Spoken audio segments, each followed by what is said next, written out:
Okay, hello everyone. Anyone who is watching, that is, every one of the anyone's who are watching. This is my gift, my project in honor of Independence Day, uh, American Independence Day. The idea behind it is that in America, certainly, the people I encounter just call the holiday the 4th of July. Now, it is the 4th of July, of course, July 4th. But even in announcements at the train stations, they say on Monday, the 4th of July, July 4th, as if they're saying two different things. But the 4th of July is just a vague term. It's a bit like calling Christmas the 25th of September or calling Easter the first Sunday after the first full moon after the vernal equinox every time you say it. Or Thanksgiving. We're going to celebrate the fourth Thursday in November. We It misses the whole point of the holiday.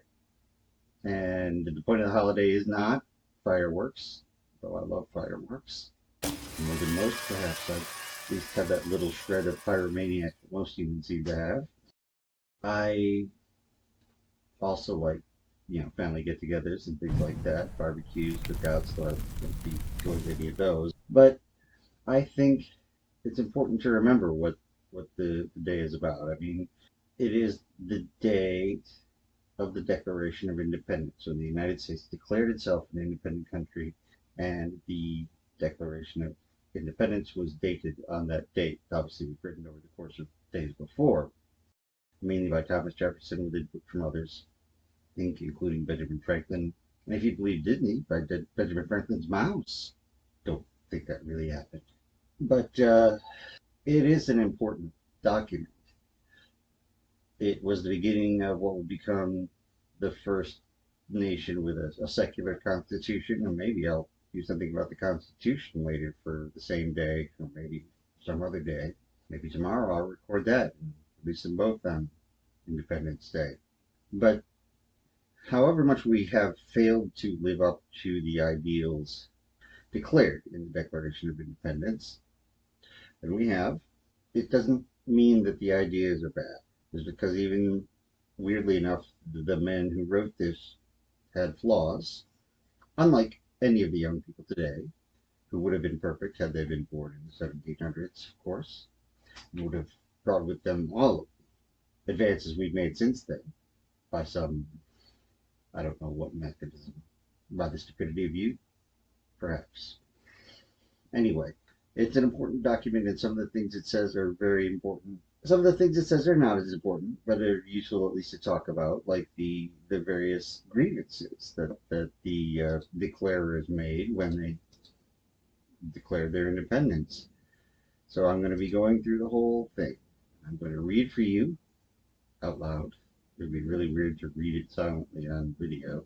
The Declaration of Independence as transcribed and listed on archives.gov/founding docs/declaration transcripts. Because I think that it's good for Americans to think about the Declaration of Independence, for the ideals expressed, to think about where we've fallen short and how we should try to improve, and to see where we can do better, to try to live up to the aspirations expressed in the document.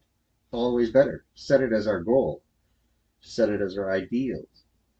I don't think there's ever been a nation in the world that couldn't improve, but these are good benchmarks. It's a nice starting place for a country. So here I go. I'll try to make the reading as natural as possible. Oh, as an aside, I'm using natural light. Light overhead is off. Both these windows are open. It's morning. It just it seems to give a whiter light, broader spectrum, you know. And the overhead light just kind of shines off my head. It makes it look as if I'm bald, but I really just have short hair, and my hair's always been thin. That being said, let's go.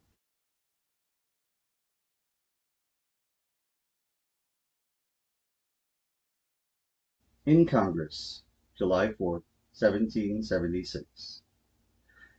The unanimous declaration of the 13 United States of America, When in the course of human events it becomes necessary for one people to dissolve the political bands which have connected them with another, and to assume among the powers of the earth the separate and equal station to which the laws of nature and of nature's God entitled them, a decent respect to the opinions of mankind requires that they should declare the causes which impel them to the separation.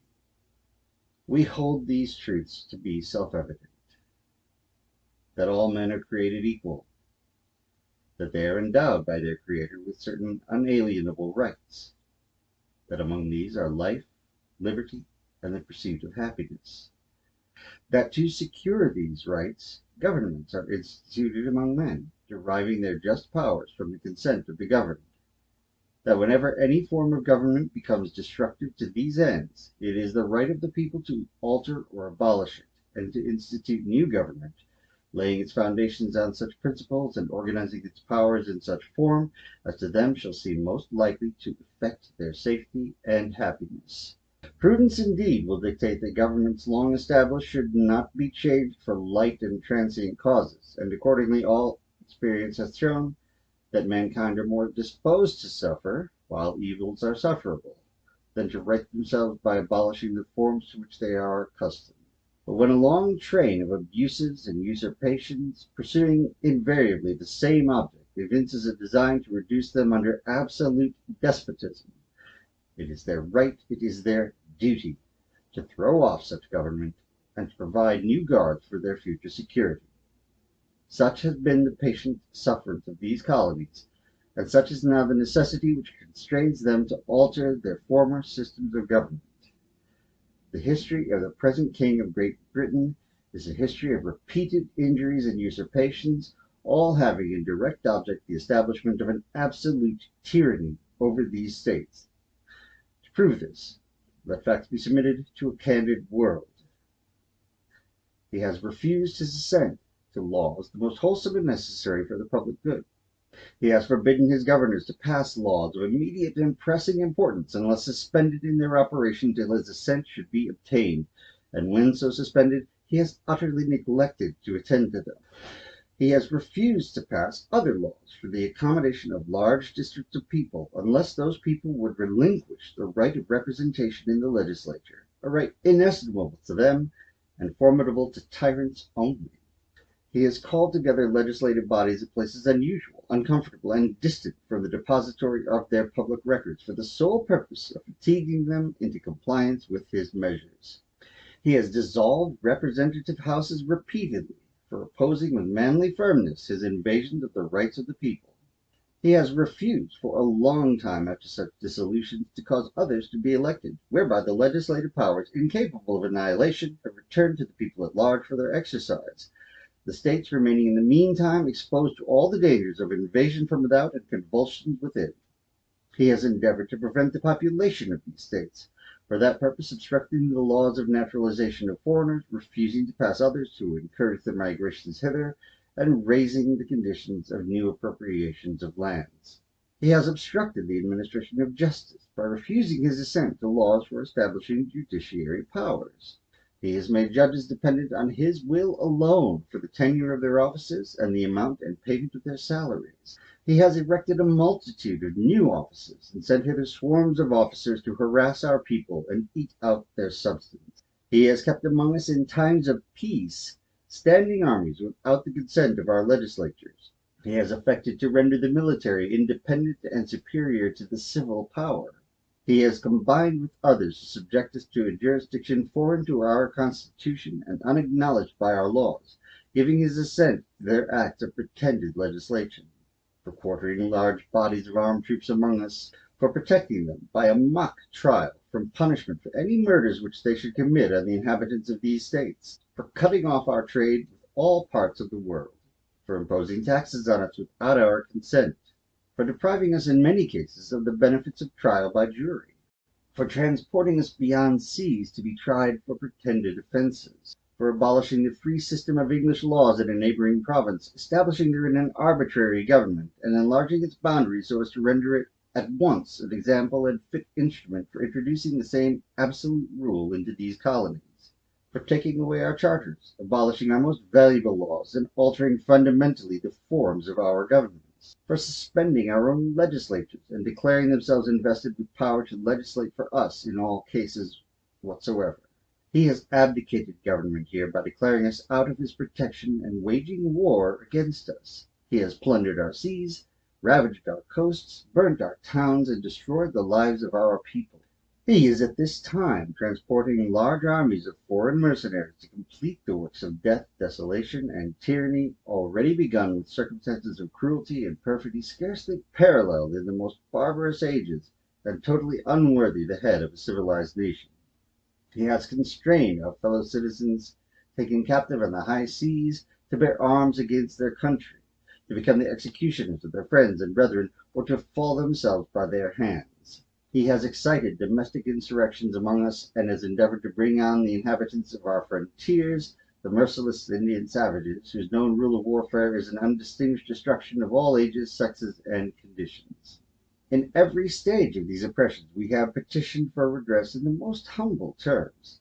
Our repeated petitions have been answered only by repeated injury. A prince whose character is thus marked by every act which may define a tyrant is unfit to be a ruler of a free people. Nor have we been wanting in attentions to our British brethren. We have warned them from time to time of attempts by their legislature to extend an unwarrantable jurisdiction over us. We have reminded them of the circumstances of our emigration and settlement here. We have appealed to their native justice and magnanimity, and we have conjured them by ties of our common kindred to disavow these usurpations, which would inevitably interrupt our connections and correspondence. They too have been deaf to the voice of justice and consanguinity.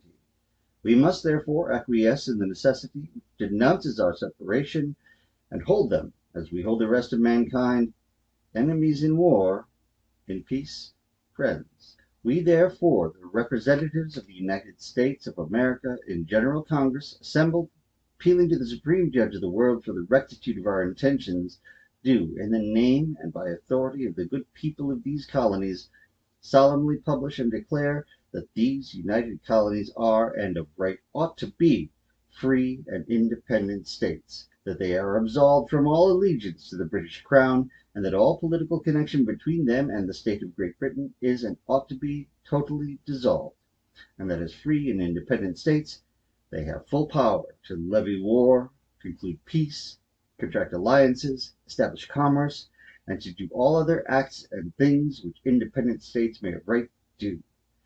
And for the support of this declaration, with a firm reliance on the protection of divine providence, we mutually pledge to each other our lives, our fortunes, and our sacred honor.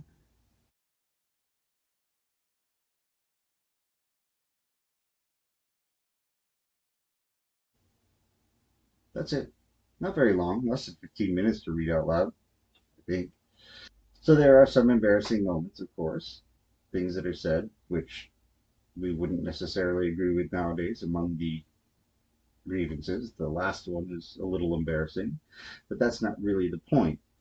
The main points are in the first couple of sentences. We hold these truths to be self-evident, that all men, and we can say all people now, just like the Star Trek The Next Generation changed to boldly go where no man has gone before to boldly go where no one has gone before. And you can see from that that it took until the 80s, for 1980s, not 1780s, for us to sort of recognize that women really deserve to be represented here, even though, of course, legally they gotten the right to vote earlier than that. But in the 1770s, this is really, really forward thinking. So don't get too snooty about it. If your words sound as good to the people alive in 250 years, you can consider yourself to have done well. Happy Independence Day.